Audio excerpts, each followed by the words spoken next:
Hello, my name is Ilona. Today I want to talk about some other weird thing what happened to me. Not a lot of people really experience this, but there are people who did. It is not. It's not. There is nothing mystical or anything. That's what I know now. But I had no idea what is happening with me when it was happening with me. Now I know why and how it didn't happen since then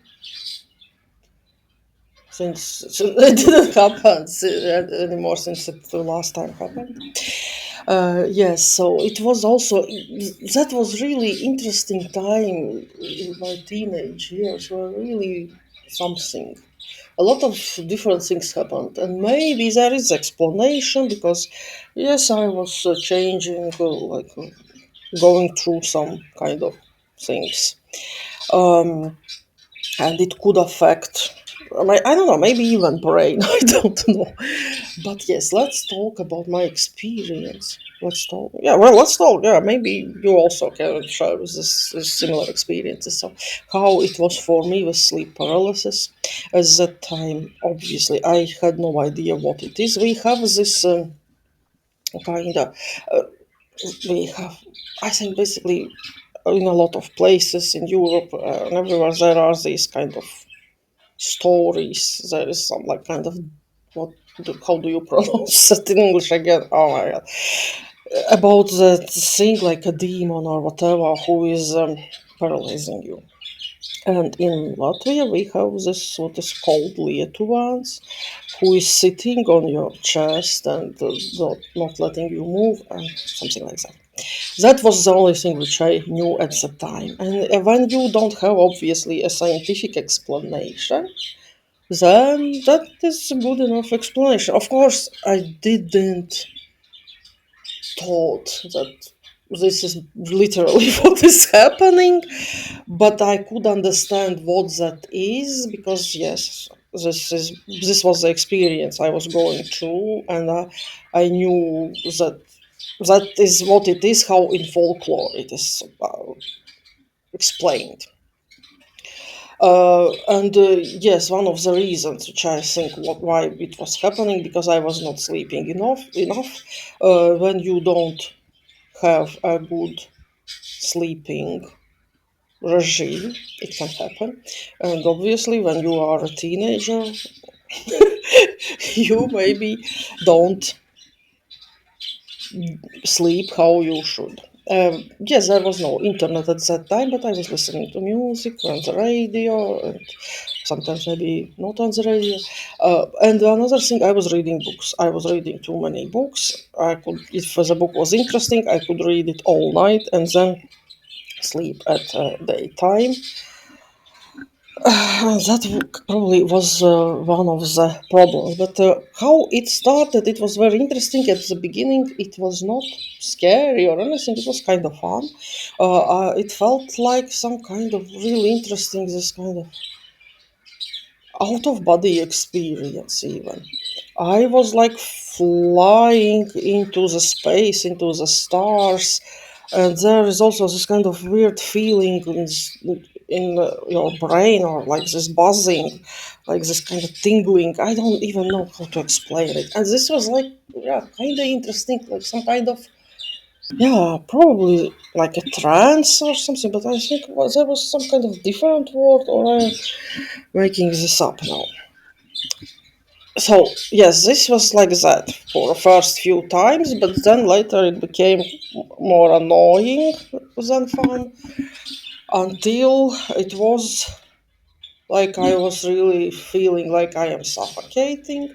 I couldn't move, obviously, I couldn't scream, and this is so weird when you feel like you are awake, you can think, and you understand that something is happening, but you cannot move. And how and this happened to me really quite often for few years and quite often, and soon I understood what I have to do and how I have to do to go out of this, whatever it is. So basically, what I was doing, I was starting to move by this one thing. I cannot move it. These two fingers move together. Okay. So I was starting like piece by piece, little bit, little. Then when I could start move fingers, then I I could like remove this paralysis. I don't know how to talk anymore. So basically, yes, how it was when I again, and I knew that this will be something like that when I had this in my head, like this kind of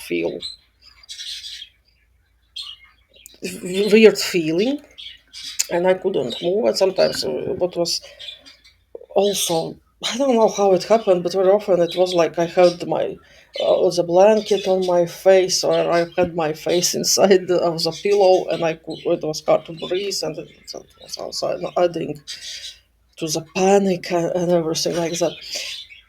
So yes, I had to start move something a little bit, and then everything was fine after a few, I don't know how many, maybe seconds or something. And probably after some times when I already learned how to deal with it, I was managing fine with it. I was used to it, and then at some point it was gone. I didn't had it anymore. So maybe it does also,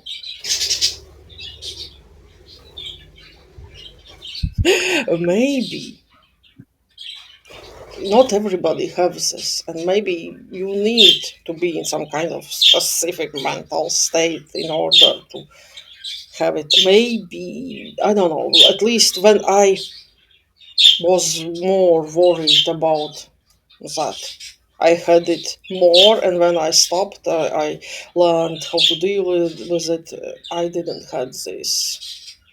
I didn't have this sleep paralysis anymore.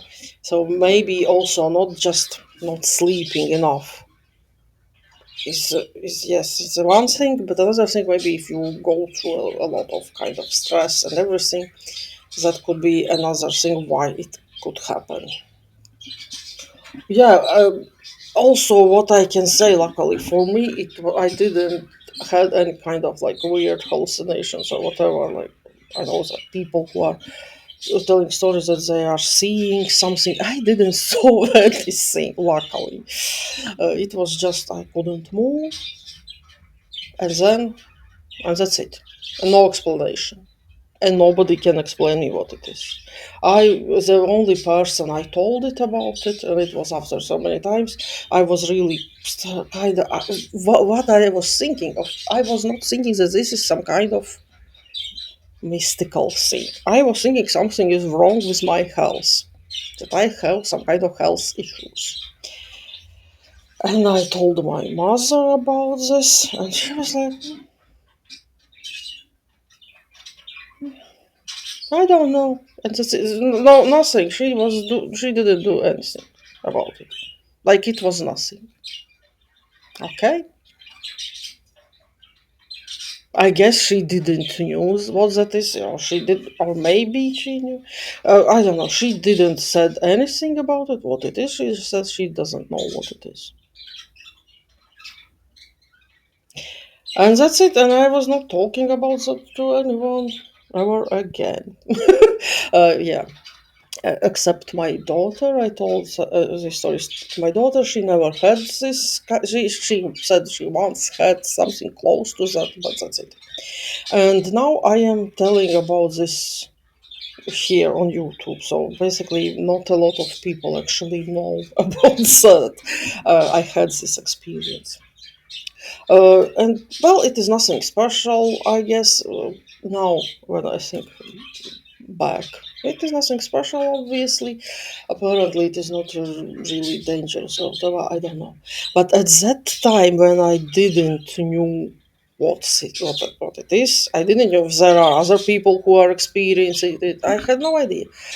I was worried that I could have some kind of health issues or maybe even serious health issues, or it could kill me, or I don't know.